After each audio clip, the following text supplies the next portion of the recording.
உபவாசம் இருந்தாரு. எத்தனை நாள் உபவாசம் இருந்தாரு? 40 டேஸ். 40 நாள் உபவாசம் இருந்துட்டு அதாவது அடுத்த நாள் 40 நாள் உபவாசம் பண்ணி முடிச்சிட்டாரு. அப்போ அடுத்த நாள் அவருக்கு என்ன உண்டாயிடுச்சாம்? பசி உண்டாயிடுச்சு. சொல்லுங்க. பசி உண்டாயிற்று. பாஸ்டிங் உபவாசம் என்ன புரியுதா உங்களுக்கு? விரதம். விரதம் இருப்பாங்கல்ல, சாப்பிட விரதம்னா என்னன்னு நல்லா சாப்பிட்டுட்டு இருக்கவங்க பேர் தான் விரதமா? சாப்பிடாம இருக்கிறவங்க தான் விரதம். போராடுவோம் உண்ணாவிரதம் போராட்டம் நாங்கள் போராடுகிறோம் சொல்லிட்டு இருப்பாங்க. ஆனா பின்னாடி என்ன பண்ணுவாங்க? இப்படிப்பட்ட காரியங்கள்லாம் நம்ம பார்த்துட்டு இருக்கோம்ல. சரிங்களா? பேருக்கு தானே என்ன போராட்டம்? உண்ணாவிரத போராட்டம், சாகும் உண்ணாவிரத போராட்டம் சொல்லுவாங்க. அதாவது ஒரு சிலவங்க உண்மையா போராடுறாங்க. ஒரு இடத்துல என்ன ஆகுது? அப்படியே நைஸா போய் பின்னாடி போய் வடையோ டீயோ சாப்பிட்டு கூல் ட்ரிங்க்ஸ் சாப்பிட்டு அப்படி பண்றாங்க. சரி, ஓகே. அப்போ நாம ஒருவேளை சாப்பிடாம நம்மளால இருக்க முடியுமா? காலையில தூங்கி முடிக்கிறீங்க, பல்லெல்லாம் விளக்கிட்டு சாப்பாட்டுக்காக வெயிட் பண்றீங்களா இல்லையா? ஸ்கூலுக்கு போறதுக்கு முன்னால எப்படி சாப்பிட்டு போகணும்? எப்படி சாப்பிட்டு போறீங்க? அப்படி சாப்பிடவே இல்ல, அதாவது என்ன பண்றீங்க? ஸ்கூலுக்கு ஓடி போறீங்க, மதியானம் சாப்பிடாம இருக்கீங்களா? வெறுத்து கட்டிடுறது. சாப்பிடாம இருக்க முடியாது. சோறு தான் நமக்கு முக்கியம். உயிர் வாழ்றதுக்கு நமக்கு என்ன முக்கியம்? சரி, இப்ப உயிர் வாழ்றதுக்கு சோறு சாப்பிடாம இருப்பீங்களா? சோறு சாப்பிடாம இருப்பீங்க? ஒரு நாள் சாப்பிடாம இருப்பீங்க? ஒரு நாள். சொல்லுங்க, வருஷம் சோறு சாப்பிடாம இருப்பீங்களா? அதான் கேக்குறேன். அப்போ உயிர் வாழ்றதுக்கு எல்லாமே அவசியம், உணவு முக்கியம். சரியா? அப்போ ஒரு வேளை கூட நம்மளால சாப்பிடாம இருக்க முடியாது. ஒரு நாள் கூட நம்மளால சாப்பிடாம இருக்க முடியாது. எப்படி நமக்கு என்ன வேணும்? அந்த உடம்புக்கு சரீரத்துக்கு நமக்கு உணவு தேவை. சரிங்களா? அப்போ ஏசப்பா ஒரு குறிப்பிட்ட காரியத்துக்காக 40 நாள் உபவாசம் இருந்தாருப்பா. அப்போ அவர் 40 நாள் உபவாசத்தை முடிச்ச பிற்பாடு அவரு என்ன வந்துருச்சு? பசி வந்துருச்சு. சொல்லுங்க. ஏன்னா அவரு இந்த பூமியில யார் மாதிரி வந்திருக்கிறாரு? நம்மள போல ஒரு மனுஷனா அவர் வந்திருக்கிறாரு. அப்போ நமக்கு இருக்கிற எல்லா ஃபீலிங்ஸும் யாருக்கு இருக்கு? ஏசப்பா கிட்ட இருக்கு. சரிங்களா? நமக்கு இருக்கிற மனுஷனுக்கு இருக்கிற கவலை, கஷ்டம், நஷ்டம், மற்ற என்னது பசி எல்லாமே மனுஷனாகி இயேசுவாக இருக்கு. சரிங்களா? என்ன ஒரு கடவுளா இருந்தவரு மனித அவதாரம் எடுத்து நம்மை போல இந்த பூமியில வாழ்ந்துட்டு இருக்கிறாரு. அப்ப நமக்கு என்னென்னலாம் ஃபீலிங்ஸ் இருக்கோ எல்லாமே யார்கிட்ட இருந்துச்சாம்? இயேசுப்பா கிட்ட இருந்துச்சு. நமக்கு பசி இருந்தா ஒரு பசி இல்லாம இருக்குமா? அவருக்கும் பசி இருக்கு. சரிங்களா? அவரு ஒரு குறிப்பிட்ட காரியத்துக்காக 40 நாள் உபவாசம் இருக்காரு. அப்போ வனாந்தரத்துக்கு ஆவியானவராலே கொண்டு போகப்படுறாரு. சொல்லுங்க, பரிசுத்த ஆவியானவராலே அவர் வனாந்தரத்துக்கு கொண்டு போகப்பட்டார். 40 நாள் என்ன பண்ணாரு? உபவாசத்துல இருந்தாரு. 40 நாள் உபவாசம் இருந்த பிற்பாடு அவருக்கு பசி உண்டாயிருச்சு. அப்போ பசி உண்டாயிருச்சுன்னா ஏதாவது சாப்பிட்டா தானே அந்த வயிறு நிறையும். சரிங்களா? அதுதானே நேச்சரு. அப்போ இயேசுவுக்கு பசி உண்டாயிருச்சு. அந்த விஷயம் யாருக்கு தெரிஞ்சு போச்சு தெரியுமா? சாத்தானுக்கு தெரிஞ்சு போச்சு. சரிங்களா? அப்போ சாத்தான் பக்கத்துல இயேசுப்பா பக்கத்துல வந்து அவன் இயேசுப்பாவை சோதிக்க வர்றான். சொல்லுங்க. இயேசுப்பாவை சோதிக்க வர்றான். பிசாசுக்கு ஒரு பேர் இருக்கு. என்ன தெரியுமா? சொல்லுங்க. சோதனைக்காரன். சோதனைக்காரன். அவன் எப்போதுமே எல்லாத்தையும் அவன் என்ன பண்ணுவான்? சோதிக்கிறதுக்கு வந்துட்டே இருப்பான். சோதிக்கிறது மட்டும் இல்ல, அந்த சோதனையை கொடுத்து அந்த மனுஷங்களை என்ன பண்ணிடுவான்? அப்படியே அந்த கஷ்டத்துக்குள்ளாவே கொண்டு போயிடுவான். அதான் சாத்தானுடைய வேலை. சரிங்களா? சாத்தானுக்கு என்ன அவனுக்கு என்ன பேர் இருக்கு? அவனுக்கு என்ன பேரு? சோதனைக்காரன். சரிங்களா? அப்போ ஏசப்பா கிட்ட வந்துட்டான். அப்ப ஏசப்பா பக்கத்துல ஒரு கல் இருக்கு. சொல்லுங்க. உருண்டையா ஒரு கல்லு. சொல்லுங்க. உருண்டையா ஒரு கல்லு ஏசப்பா பக்கத்துல இருக்கு. அப்போ அந்த சாத்தான் வந்து என்ன சொல்லிருப்பான்னு நீங்க நினைக்கிறீங்க? இயேசுவே, உங்களுக்கு பசி உண்டாயிடுச்சு. ஏற்கனவே 40 நாள் உபவாசம் இருந்துட்டீங்க. நீங்க ஒண்ணு பண்ணுங்க. நீங்க பாசிங்ல இருக்கீங்க, முடிச்சிங்க. இப்போ உங்களுக்கு பசி உண்டாயிடுச்சு. நீங்க என்ன பண்ணுங்க? இந்த பாக்குற இடம் பூரா வனாந்திரம், எங்கேயும் சாப்பாடு கிடைக்காது. அதனால நீங்க என்ன பண்ணுங்க? இந்த கல்ல அப்பமாக்கி உணவாக்கி நீங்க என்ன பண்ணுங்க? நீங்க சாப்பிடுங்க அப்படின்னு வந்து சொல்லிட்டான். யாரு? சாத்தான். சரிங்களா? அப்போ இயேசுவால கூடாத காரியம் ஏதாவது இருக்காப்பா? அவர் என்ன வேணாலும் பண்ணலாம்ல.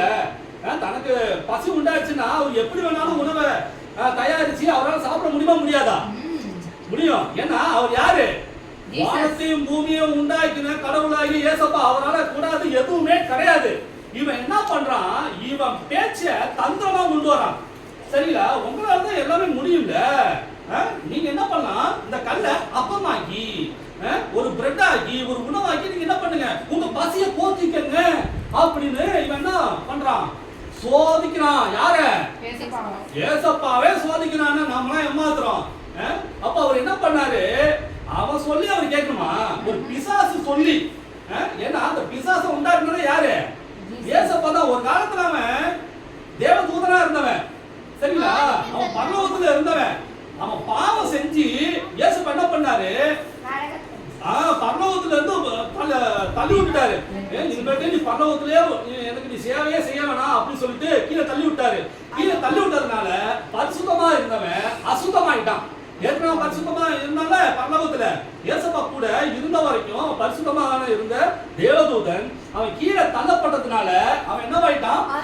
அசுத்தமான தேவதூதன் பிசாசாயிட்டான். சரிங்களா? அப்போ ஏசப்பாவை ஏற்றுக்கொள்ளுகிற பிள்ளைகளுக்கு நிறைய சோதனைகளை கொடுக்கிறதும் உபத்திரவங்களை கொடுக்கிறதும் தீமைகளை கொடுக்கிறதும் வியாதிகளை கொடுக்கிறதும் ஏசப்பா பார்த்துட்டு யாரையுமே கொண்டு போகாத அளவுக்கு தடுக்கிறவனும் இவன் தான்.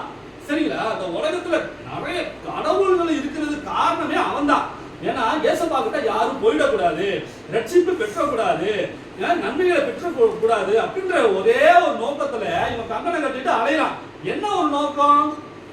ஏசப்பாவனை தள்ளி விட்டுட்டாரு. அந்த கோபம் சொல்லுங்க, ஏசப்பா அவனை பரலோகத்துல இருந்து தள்ளி விட்டுட்டாரு. அதனால அவன் என்ன பண்றான்? அப்படியே அலையறான். சொல்லுங்க, எவன் கிடைக்கலாம், அதாவது சிங்கத்தை போல அவன் என்ன பண்றான்? எவனை விழுங்கலாமோ என்று வகை தேடி சுற்றி திரிஞ்சுக்கிட்டே இருக்கிறான். எவன்டா அவனுக்கு மாட்டுவான் அப்படின்னு சொல்லிட்டு ஏசப்பா கிட்ட யாரும் போயிடக்கூடாது, எல்லாரும் என்கிட்ட யாருக்குதான் வரணும், என்கிட்ட தான் வரணும் அப்படின்றதுனால பிசாசு கெட்டிகள் சிங்கத்தை போல எவனை விழுங்கலாமோ என்று வகை தேடி சுற்றி கொண்டு வருகிறான். அப்போ அவன் வலைக்குள்ள நாம என்ன பண்ணிடக்கூடாது? மாட்டிடக்கூடாது. சரிங்களா? பிசாசுடைய வலைக்குள்ள நம்ம மாட்டிடவே கூடாது ஒரு நாளும். ஏன்னா அவன் அப்படிதான் சோதிப்பான், எப்படி வேணாலும் சோதிப்பான். இவன் சொல்றது நல்லதா இருக்கே, யோசிக்கணுமா, அதாவது இவன் சொல்ற ஆலோசனை நல்லா இருக்கே, இவனுக்கு கீழ்படிஞ்சா என்ன அப்படி சொல்லிட்டு நம்ம என்ன பண்ணிடக்கூடாது? தவறான பாதையில போயிடக்கூடாது. ஒரு சில விஷயங்கள்ல நமக்கு ஒரு நல்ல ஒரு ஆலோசனை வேணும் அப்படின்னாக்க நாம யார்கிட்ட போய் முதலாவது நம்ம ஆலோசனை கேட்கணும்? ஏசப்பாட்ட கேட்கணும், பைபிள் படிக்கணும், தேவன் கொடுக்கிற ஆலோசனையின் படி தான் நம்ம ஒவ்வொரு நாளும் வாழணும். அதை விட்டுவிட்டு நாம வேற யாருக்கிட்ட போய் நம்ம ஆலோசனை கேட்டுட்டோம் அப்படின்னாக்க அவங்க என்ன பண்ணிடுவாங்க? தவறான வழியில நமக்கு வழி நடத்துவாங்க.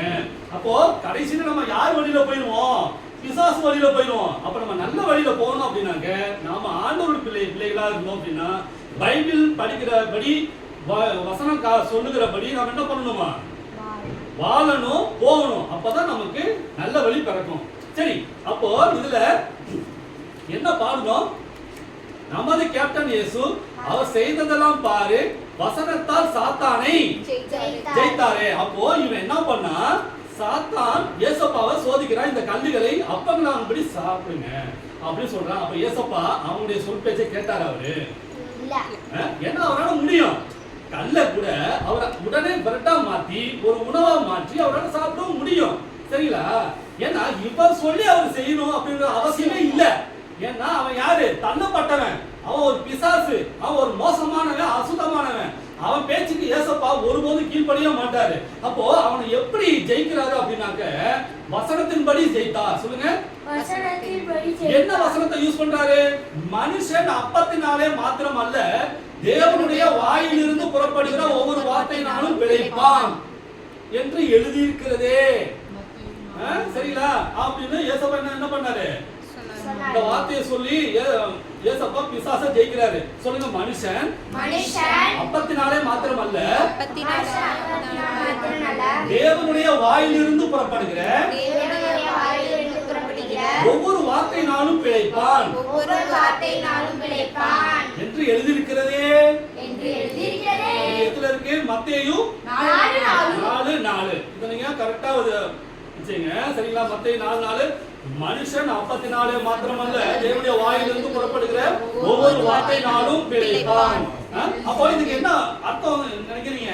மனுஷன் சாப்பிடுகிற உணவுனால பிழைக்கிறது இல்ல, இதை விட ஒரு மேலான ஒண்ணு இருக்கு. மனுஷன் ஒருத்தர் பிழைக்கிறா அப்படின்னாக்க சொல்லுங்க, பைபிள் வசனம். பைபிள் வசனம். தேவனுடைய வாயிலிருந்து புறப்படுகிற வார்த்தைகள். தேவனுடைய வாயிலிருந்து புறப்படுகிற வார்த்தைகள். அப்போ நம்மளை உண்டாக்கின இயேசப்பாவுடைய வார்த்தைகள் எல்லாம் பைபிள் அடங்கியிருக்கு. அந்த பைபிளை வாசித்து அந்த வசனங்களை எல்லாம் நாம என்ன பண்ணணுமா?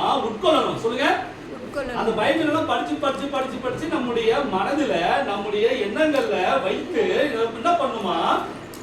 டெய்லி தியானிக்கணும், அறிக்கை செய்யணும். சரிங்களா? அப்பதான் இப்படிப்பட்ட காரியங்கள் எல்லாம் நம்ம மேற்கொள்ள முடியும். யார் மேற்கொள்ள முடியும்? பிசாசு மூலமா வருகின்ற சோதனைகள், எல்லாவித வேதனைகள், எல்லாவித போராட்டங்கள் எல்லாவற்றையும் நம்ம என்ன பண்ண முடியும்? இந்த வசனத்தின் மூலமாக நாம ஜெயிக்க முடியும். சொல்லுங்க. வசனத்தின் மூலமாக ஜெயிக்க முடியும். ஓகே. அப்போ இந்த ஒவ்வொரு வசனங்கள் தான் நமக்கு உணவு. சொல்லுங்க. நம்ம படிக்கிற ஒவ்வொரு வாரமும் அண்ணன் எவ்வளவு வசனம்லாம் சொல்லி கொடுத்துட்டு இருக்கேன். அப்போ எல்லா வசனங்களும் அது எதுக்கு சமம்? உணவு. சொல்லுங்க. ஆவிக்குரிய உணவு. ஆவிக்குரிய உணவு. இப்போ நம்ம வெளியில பார்த்திருக்கிற இந்த சரீரத்துக்கு தேவையானது சாப்பாடு. சரிங்களா? இதே உள்ள இருக்க ஒரு ஆவி மனுஷன் இருக்கான், அவனுக்கு என்ன தேவை? சொல்லுங்க. வசனம். வசனம். வசனம். வசனம். அதுதான் தேவனுடைய வார்த்தை. சரிங்களா? அதுதான் நம்முடைய ஆவி மனுஷனுக்கு தேவை. இப்போ நிறைய பேர் சரீரத்துக்கு தேவையானது சாப்பாடு சாப்பாடு சாப்பாடு சாப்பாடே கதி, சாப்பாடே வாழ்க்கைன்னு மனுஷங்களாம் போயிட்டு இருக்கிறாங்க. சரிங்களா? அப்போ சாப்பாடு மனுஷனுக்கு முக்கியம்தான். அதே இந்த சாப்பாடே வாழ்க்கையே கூடாது. புரியுதுங்களா? அப்போ ஒவ்வொரு இடத்துல ஏசப்பா கரெக்டா சொல்லுவாரு, உங்கள் மனம் எதுல நாட்டம் ஆயிடக்கூடாது? சொல்லுங்க. பெருந்தினால. பெருந்தினா சாப்பாடே வாழ்க்கைன்னு நிறைய பேர் இருக்கிறாங்கல்ல. அப்போ நம்ம என்ன பண்ணணும்? சாப்பாடு சாப்பாடு சாப்பாடு சாப்பாடே நோக்கி நம்ம என்ன பண்ணக்கூடாது? போயிடக்கூடாது நம்முடைய வாழ்க்கை. அப்போ நாம என்ன பண்ணணும்? நம்முடைய வாழ்க்கையில சாப்பாடு அவசியம், எல்லாமே அவசியம் தான். எல்லாமே கண்ட்ரோலா இருக்கணும். சரிங்களா? அப்போ நம்ம ஆண்டவர் மேலதான் நம்ம பெரிய ஒரு ஆர்வத்தை காமிக்கணுமோ இல்லையா, சாப்பாடு மேல இல்ல. புரியுதா சொல்றது உங்களுக்கு? அப்போ நாம நம்முடைய ஆர்வத்தை, நம்முடைய வாஞ்சியை, நம்முடைய தாகத்தை, நம்முடைய ஏக்கத்தெல்லாம் யார் மேல வைக்கணுமா? ஆண்டவர் மேல காமிக்கணும். சரிங்களா? அப்போ அதை விட்டுட்டு நம்முடைய மனதை, நம்முடைய எண்ணங்களை இந்த பூமிக்குரிய விஷயத்திலேயே நம்ம காமிக்க கூடாது. நாம எப்பொழுதும் மேலானவைகளை நோக்க வேண்டும். சொல்லுங்க. மேலானவைகளை நோக்க வேண்டும். கீழானவைகளை அல்ல, மேலானவைகளே நாடுங்கள் அப்படின்னு பைபிள்ல இருக்கு. சரிங்களா? இதெல்லாம் நிருபத்துல தான் இருக்கு, கொலோசியர்ல இருக்குன்னு நினைக்கிறேன் 3:1. சரி, ஓகே. அப்போ இந்த வசனங்களை எல்லாம் வைத்துக்கொண்டு நாம என்ன பண்ணோம்? பிசாசை ஜெயிக்கணும். சொல்லுங்க. இப்போ நமக்கே தெரியல, நமக்கு ஒரு நல்ல ஆலோசனை வருதா, கெட்ட ஆலோசனை வருதா அப்படின்னு நமக்கே தெரியும். சரிங்களா? அப்போ நாம நல்லது செஞ்சா அது யாருடைய ஆலோசனை? ஏசப்பாவுடைய ஆலோசனை. இதை நம்ம கெட்டது பண்ணோம்னா சாத்தானுடைய ஆலோசனை. ரைட்டா? அப்போ இப்போ ரெண்டுத்துக்கும் வித்தியாசம் இருக்கு. அப்போ நம்ம யாருக்கு செவி கொடுக்கணும், யாருக்கு செவி கொடுக்க கூடாது அப்படின்னு நமக்கே தெரியும். அப்போ அதை விட்டுவிட்டு ஏசப்பாவை விட்டுட்டு, ஏசப்பாவுடைய காரியங்களை விட்டுவிட்டு நாம என்ன பண்றோம்? பிசாசுடைய காரியத்துக்கு போயிட்டோம் அப்படின்னாக்க நம்முடைய வாழ்க்கையில எந்த ஒரு சந்தோஷத்தையும், எந்த ஒரு சமாதானத்தையும் பெற்றுக்கொள்ளவே முடியாது. ஓகேவா? இனிமே நம்ம தேவனுடைய வார்த்தைக்கு நம்ம என்ன பண்ணணும்? கீழ்ப்படியணும். சொல்லுங்க. ஏசப்பாவுடைய வார்த்தைக்கு நான் கீழ்ப்படிவேன், நான் செவி கொடுப்பேன். அப்பொழுது நான் சாத்தானை ஜெயிப்பேன், முறியடிப்பேன். Thank you Jesus. என்ன பண்ணா இவன் இந்த கல்ல அப்பங்களாக மாற்றுங்க, நீங்க உங்க பசியை போக்கிங்க அப்படின்ட்டு சாத்தான் வந்து ஏசப்பாட்ட சொன்னா ஏசப்பா ஜெயிச்சிட்டாரு. அடுத்து இவன் என்ன பண்ணா தெரியுமா? இவன் நேர பரிசுத்த நகரமாகிய எருசலேமுக்கு கொண்டு போயிட்டான். யார? ஏசப்பாவை கொண்டு போயிட்டான். ஏசப்பாவும் யாருக்கு மேல போறாரு? சாத்தான் மேல. 2 பேரும் ஒண்ணா போறாங்க. அங்க எருசலேம் தேவாலயம் அண்ணன் சொல்லியிருக்கல, தேவாலயம் சர்ச்சு. அப்போ எருசலேம்ல ஒரு பெரிய தேவாலயம் இருக்கு. அந்த தேவாலயத்துல உப்பரிகை, அதாவது அந்த தேவாலயத்துல பெரிய கோபுரத்துக்கு கொண்டு போயிட்டான். சொல்லுங்க, பெரிய உச்சிக்கு தேவாலயம் ஒரு கோபுரம் இருக்குல்ல, அந்த கோபுரத்து உச்சியில என்ன பண்ணிட்டான், ஏசப்பாவை கொண்டு போய் நிறுத்திட்டான். சொல்லுங்க, அந்த எது மேல, தேவாலயத்து கோபுரத்து மேல ஏசப்பாவை நிப்பாட்டிட்டான். அப்போ அவன் என்ன சொல்றான் தெரியுமா, உப்பரியில போய் நிறுத்தின உடனே சாத்தான் சொன்ன ஒரே காரியம், ஏசப்பா நீங்க, ஏசப்பா கூட சொல்ல, இயேசுவே நீங்க இங்க இருந்து கீழே தாழ குதிங்க. சொல்லுங்க, யாராவது மேல மொட்டை மாடில இருந்து கீழே குதிப்போமா? குதிச்சா என்ன ஆகும்? செத்து போயிடுவோம். யாரா இருந்தாலும் செத்து போயிடுவோமா இல்லையா? குறிப்பிட்ட ஒரு உயரத்துல இருந்து யாருமே குதிக்கவும் முடியாது, ஒண்ணுமே பண்ண முடியாது. சரிங்களா? அப்போ ஏசப்பாவை அந்த தேவாலயத்து உப்பரியிலே அவன் கொண்டு போயிட்டான், கொண்டு போய் நிறுத்திட்டான். நிறுத்திட்டு எல்லாம் சோதனை தான். சரிங்களா? இந்த ஏசப்பா எப்படி ஜெயிக்கிறாரு அப்படிங்கறத அண்ணா உங்களுக்கு சொல்றேன். ஏசப்பாவை மேல உச்சிக்கு கொண்டு போயிட்டான். இயேசுவே நீங்க என்ன பண்ணுங்க, அங்க இருந்து நீங்க தெய்வடிங்க. ஏன்னா பைபிள்ல எழுதப்பட்டிருக்கு, உங்களுடைய பிள்ளைகள் எல்லாம் தேவதூதர்கள் தாங்கிட்டு போவாங்களாமே, உன் பாதம் கல்லில் இடராதபடிக்கு அவர்களுடைய தங்கள் கரங்களில் ஏந்து கொண்டு போவார்கள் என்ற வசனம் இருக்க. நீங்க என்ன பண்ணுங்க, மேல இருந்து கீழே குதிங்க அப்படின்ட்டான். இந்த வசனம் உங்களுக்கு தெரியுமா தெரியாதா? சொல்லுங்க, உன் பாதம் இடராதபடிக்கு அவர்கள் உன்னை தங்கள் கைகளில் ஏந்தி கொண்டு போவார்கள் வசனம் இருக்கு. இந்த வசனம் யாருக்கு தெரியுது? சாத்தானுக்கு தெரியுது. ஏன்னா அவனுக்கு பைபிள் தெரியும், வசனம் தெரியும். சரிங்களா? அப்போ ஏசப்பா கிட்டே அவன் போட்டு வாங்குறான். ஏசப்பாவை குதிக்க சொல்றாயா? இவன் சொல்லி ஏசப்பா குதிக்கணுமா? ஏன் ஏசப்பாக்கு குதிக்கவே தெரியாதா? ஏன்னா அவர் யாரு? அவர் குதிக்கணும் அவசியமா? ஏன்னா அவனுக்கு தெரியும் ஏசப்பா எப்பேற்பட்டவரு. சொல்லுங்க, வானம் அவருக்கு சிங்காசனம், பூமி அவருக்கு பாதபடி. அப்போ இப்ப தெரியுதா? அப்ப சிங்காசனம், வானம் அவருக்கு சிங்காசனமாப்பா, பூமி அவருடைய பாதப்படி. இப்போ காண்கிற இந்த பூமி முழுவதும் யாருடைய பாதப்படி? ஏசப்பாவுடைய பாதப்படி. இது யாருக்கும் எதுவுமே தெரியல. இந்த பூமி இருக்கிறது ஏசப்பாவுடைய பாதப்படியில தான் நாம எல்லாருமே இருக்கோம். சரிங்களா? இது பிசாசுக்கும் தெரியும். எல்லாம் தெரிஞ்சும் அவன் ஏசப்பாட்ட என்ன சொல்றான், இயேசுவே நீங்க தாழ குதிங்க, ஏன்னா பைபிள் எழுதிருக்குல்ல, உன் பாதம் கல்லில் இடராதபடிக்கு தேவதூதர்கள் தாங்கிட்டு போவாங்க எழுதிருக்குல்ல, நீங்க குதிங்க அப்படிங்கிறான். அப்ப ஏசப்பா அடுத்து என்ன சொல்லி ஜெயிச்சிருப்பான்னு நினைக்கிறீங்க? உன் தேவனாகிய கர்த்தரை பரீட்சை பாராதிருப்பாயாக அப்படின்னு சொன்னாரு. உடனே என்ன பண்ணிட்டான், மறுபடியும் போயிட்டான். அதுக்கப்புறம் என்ன பண்ணிட்டான் சொல்லுங்க, ஏசப்பா எப்படி ஜெயித்தாரு? உன் தேவனாகிய கர்த்தரை பரீட்சை பாராதிருப்பாயாக. அப்படின்னு என்ன அர்த்தம்? டெஸ்ட் பண்ண கூடாது. ஏசப்பா இப்ப ஸ்கூல்ல தான் நமக்கு தேர்வு வைக்கிறாங்க. தேர்வு வச்சு நம்ம பாஸ் ஆ ஃபெயில் ஆன பாக்குறாங்களா இல்லையா? டெஸ்ட் வைக்கிறாங்களா இல்லையா? அதான் பரீட்சை பாக்குறது. அப்போ நம்ம படைச்ச தேவனை பரீட்சை பார்க்கலாமா?